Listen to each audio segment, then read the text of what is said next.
Aveline was born June 20th, 1747, and was the daughter of a wealthy French merchant and an African slave.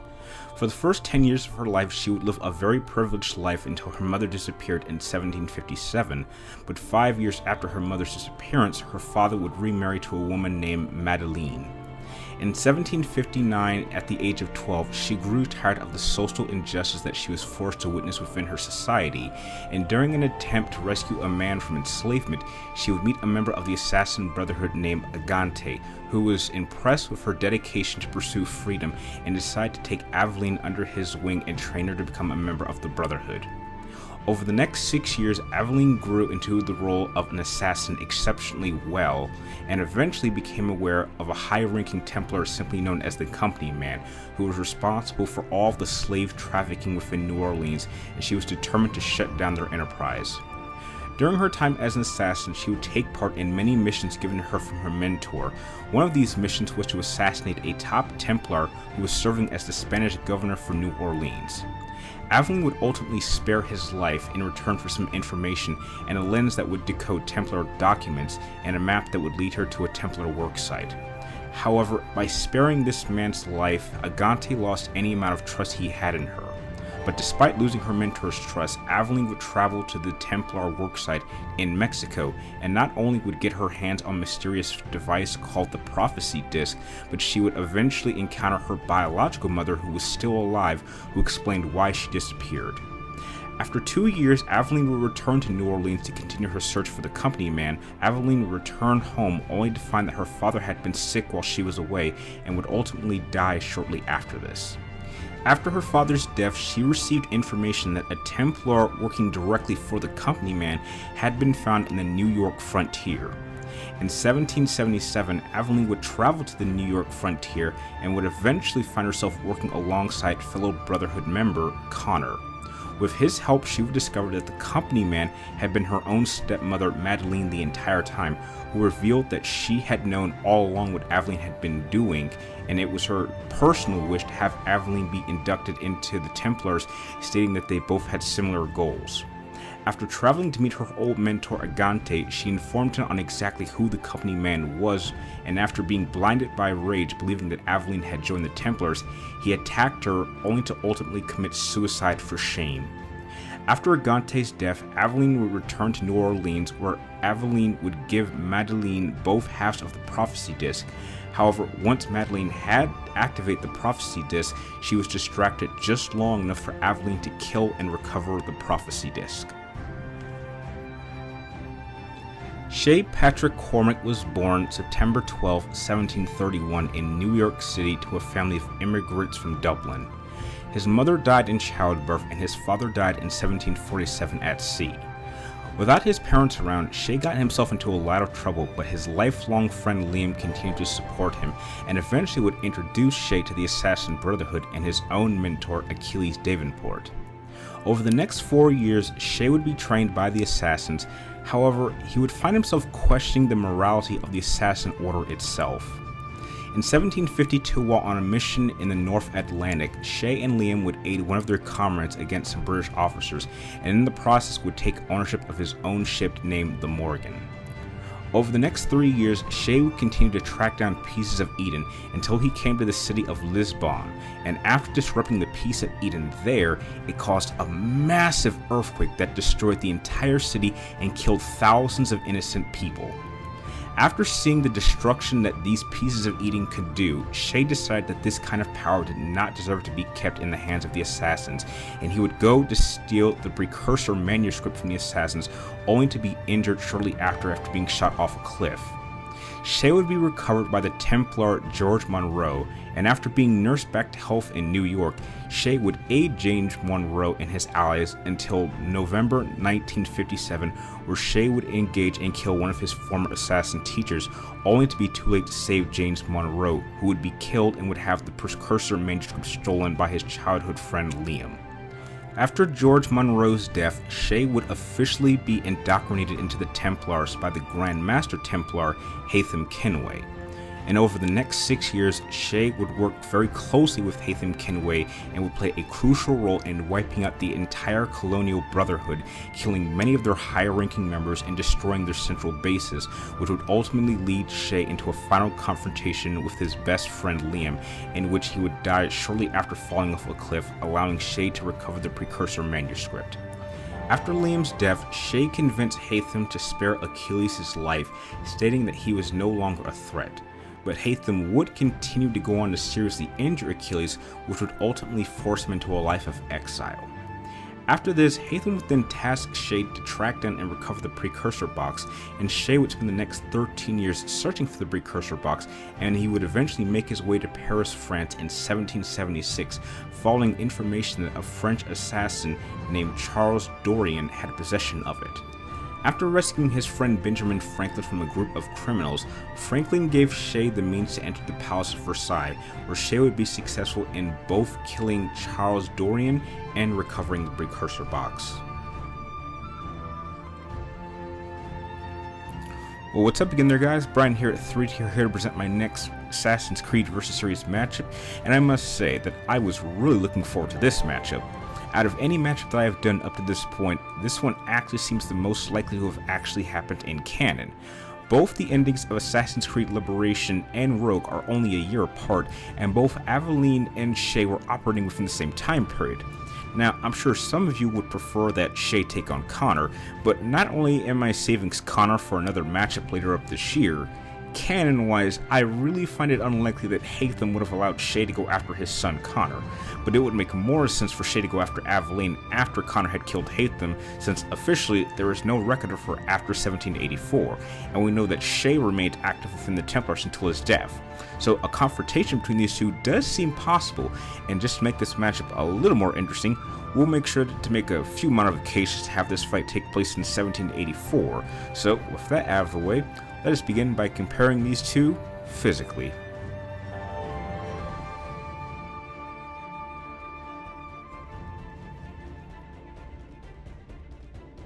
By 1784, Aveline was a 37-year-old human female standing somewhere between 5'7" and 5'9", and was still in really good shape for her age.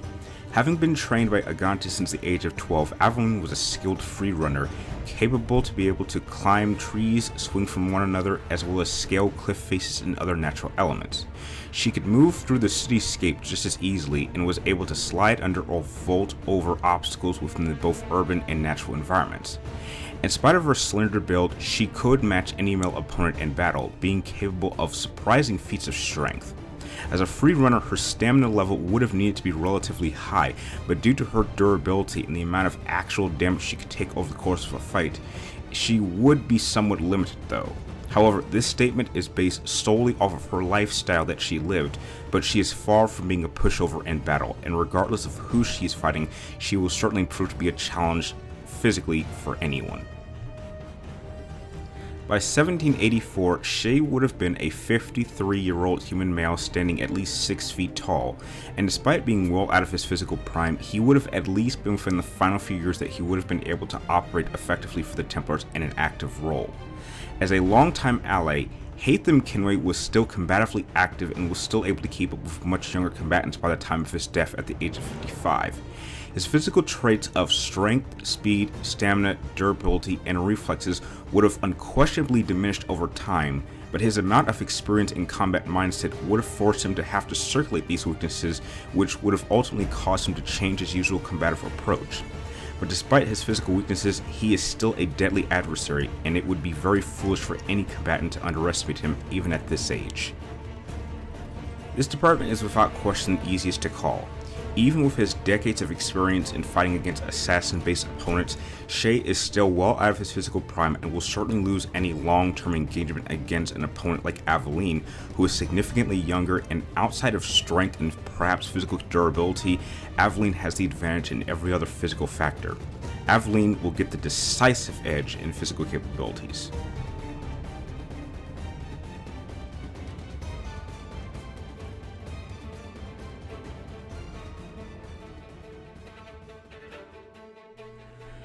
Aveline will be bringing 7 different weapons for this engagement. Her Her primary firearms were a pair of Queen Anne pistols that were fitted with a golden butt and an unscrewable barrel, and like most firearms at the time, could each only fire one shot before they needed to be reloaded. Her primary melee weapon was a sugar cane machete, which seems to have measured at about 20 inches from the butt of the handle to the tip of the blade. The blade itself had one side sharpened, with the other side having a curved pointed for added effect, and due to its size, though it lacked in damage, it was extremely an effectively fast weapon, and was made to be even more effective due to the fact that Aveline would use this weapon alongside a parrying dagger, which she would use in a reverse grip for added speed to combat multiple opponents at once from different angles. She also carried a pair of hidden blades, which were the iconic weapon of the Brotherhood and were attached to her lower forearm, and the hidden blades would extract when she curled her wrists, and the blade itself measured at about 6 to 8 inches long. She also carried a blowpipe that could fire 2 different types of darts. Poison darts were used to incapacitate a target, while the berserk dart could send an opponent into a raging state, attacking anyone in sight. She also carried a small collection of smoke bombs that she could use to help her escape from a situation immediately, but her most unique weapon was that of her whip, which she received while on a slave plantation. The whip is considered to be a ranged weapon, and it allowed Aveline to pull enemies and handle them to the ground, as well as choke them. She could also use it to throw an enemy off a high ledge, all while standing above them, and she could also use the whip to disarm an opponent of their firearm. Shay will be bringing 8 different weapons for this engagement, and some are completely identical to Aveline's arsenal. Shay also carries a pair of Queen Anne pistols, a pair of hidden blades, and smoke bombs. Now what is exclusive to him is his bastard sword and dagger combination. The bastard sword was an exceptional longsword, and despite its size was still a very fast weapon to use and could cause a great amount of damage with the use of both slashing and piercing strikes. The blade itself, based off of standard lengths of long swords at the time, would have been at least 43 inches, with the handle section adding an extra 8 inches, with a slot-handed guard for protection. The dagger that was paired with the sword was a smaller replicated design of the bastard sword, but measured at about 20 inches from the tip of the blade to the butt of the handle, and though its primary use was mainly for defense, it could be used effectively for offense as well. Shay also carried a rope dart, which was also given to him when he was an assassin, and just to keep it simple, this rope dart works exactly like Scorpion's spear from Mortal Kombat does. Shay could only fire this rope dart at an opponent, pulling them towards him and leaving them open to a killing blow, but Shay could also use this in the right position, which would actually allow him to hang an opponent too. But Shay's signature weapon was that of his air rifle that had multiple firing modes. Its unique propulsion system, which relied solely on compressed air without an explosive propellant, rendered it a silent weapon and ideal for stealth operations. Although it could not fire munitions more powerful than darts, it could be outfitted with darts coated with poison and sedatives. Its second firing mode was that of a prototype grenade launcher that was given to Shay by Benjamin Franklin himself. The grenade launcher was designed to fire large caliber projectiles, and these projectiles were generally loaded with an explosive toxic or smoke warhead that detonated on impact. Now when it comes to weapons, there's a good amount of cancelling out when comparing Aveline's 7 weapons to Shay's 8. Both are carrying a pair of Queen Anne pistols, a pair of hidden blades, and smoke bombs. When it comes to their sword combinations, I think that each parrying dagger that they both use are just about on par with each other in my eyes, but Shay's bastard sword is certainly a superior weapon compared to Aveline's sugarcane machete in terms of range and attacking options, as Shay's weapon can be effective for both slashing and piercing attacks, while Aveline's sugarcane machete is purely a slashing weapon. When it comes to comparing Shay's rope dart against Aveline's whip,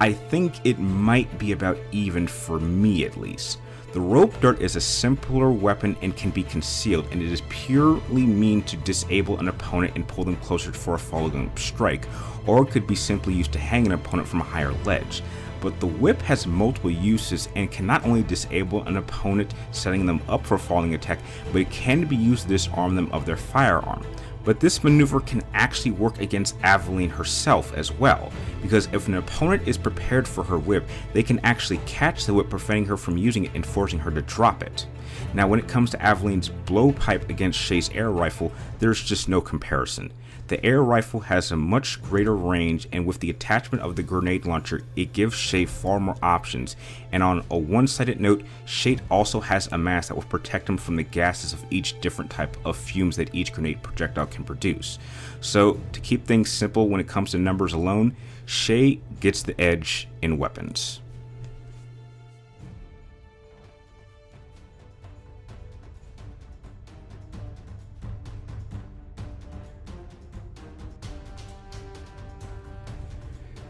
Due to the fact that Aveline was taken into the Assassin Order at a very young age, by 1784 Aveline would have had 25 years of training and combat experience within the ways of the Assassin Brotherhood, which would have toned her skills to an exceptionally high level, perhaps even being one of the most capable members in the Brotherhood during that time period. Due to her social position, Aveline was very skilled at blending into multiple different social groups, which made her use of infiltration extremely helpful for a majority of the missions that she took part in. As a combatant, thanks to her flexible arsenal of diverse weapons, she specialized in large group engagements, capable of dispatching multiple opponents at once very fluently. However, the quality of opponents that Aveline encountered over the course of her life within the Brotherhood were varied. Each variation of opponents focused on a single style of approach that Aveline was more than capable of adapting to, so the real challenge for her was not so much that she could take down her opponents one by one, it was being able to switch her tactics on the fly, as certainly she would have found herself in a situation where this tactical approach was needed, and she proved to be very capable of handling situations like this. But despite how capable Aveline was in combat, there is no evidence to suggest that she ever had the opportunity to engage a singly trained opponent that could perform multiple different fighting approaches. The Mariner bounty hunters were probably the toughest opponent skill-wise that Aveline would ever have to deal with, but even they attacked as a group, and even their focus on relying on a single-minded approach had its own set of weaknesses that Aveline could exploit. And her tiny engagement with Agante wasn't really a contest between master and apprentice, but it was simply a matter of him causing distractions that she had to fight her way through. By 1784, Shay would have had 37 years of training and combat experience, both within the Assassin Brotherhood and the Templar Order. As a younger man, Shay was put under the tutorage of multiple different instructors that each specialized in a different aspect of the Assassin Brotherhood of that region's general approaches, which played an extremely great role in giving him a wider mindset to help go along his combative approach in battle. Shortly after abandoning the Assassin Brotherhood, Shay was completely aware that combatively, he was at a serious disadvantage because he would inevitably have to engage opponents who were not only familiar with his combative techniques and approaches, but were the ones who actively trained him. So tactically, Shay worked exceptionally hard to reverse this weakness. He took what the Brotherhood taught him and turned it against them. Everything Shay did from that point on in all of his approaches, whether it was with stealth, group engagements, or single opponents, was designed to counter anything and everything the assassins would throw at him. His skill level was elevated to such a high level that it is probably a fact that by 1784, Shay had the highest kill count against the assassins within the entire Templar Order's history worldwide, even going so far as to being able to kill all ranks of assassins, even several master level assassins that had decades of experience. I will even go so far as to say that Shay is the Darth Vader of the Assassin's Creed franchise. Both entered and trained with the respective orders, with Shay for the Assassins and Anakin for the Jedi, and escalated their skills very quickly at a young age. Both were converted to the opposing side, with Shay joining the Templars and Anakin joining the Sith at around the same age, seeing that their orders were in the wrong from their points of views, and both would spend the next 2 decades developing their skills to actively hunt down and wipe out their former orders, being recognized as some of the most effective killers in their era. Shay's skills were heightened so much that he developed an active sense to detect sneak attacks and ambushes from members of the Assassin Brotherhood who specialized in this approach alone. The only martial and tactical weaknesses that Shay would have suffered from would be that because his entire skill set and mindset was built around combating assassin techniques only, if he ever approached an opponent who did not fall into this category, he would be thrown off initially, forcing Shay to have to come up with a new approach on the fly, which would leave him momentarily exposed to an offensive approach in battle, and it seriously would only take a moment to deliver a killing blow to bring Shay down. This department is not only the most important factor to call, but it will ultimately decide the verdict of this matchup, and I'm sure right from the outlook some of you could see who would inevitably end up winning this matchup.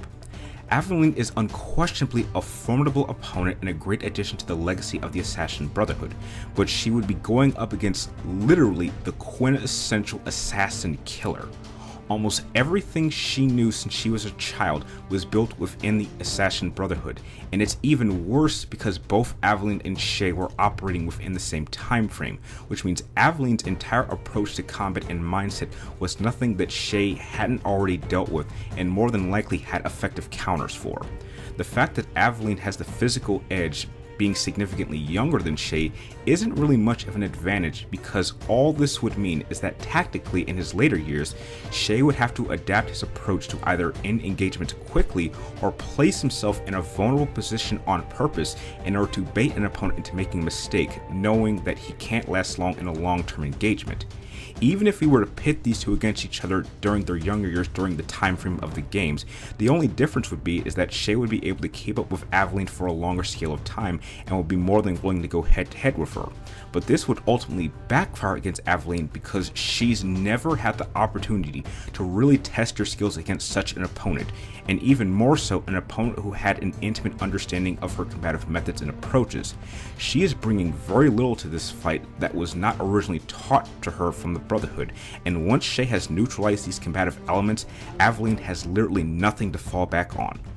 The one opponent who has the best chance to take Shay down in a head-to-head engagement is Edward Kenway during the time frame of Assassin's Creed 4, who first interacted with the Brotherhood at a time in his life where he had already had an established skill and mindset away from the Assassin Brotherhood's methods and mentality, in which all Edward did was take the more effective aspects of the Assassins and perform them his own way, making him the kind of combatant that had never existed within the Order before or since. And because of how ferocious and dirty of a head-to-head combatant as Edward is, it would be very unlikely anything that Shay had ever faced before, which would put him at a serious disadvantage in almost every department.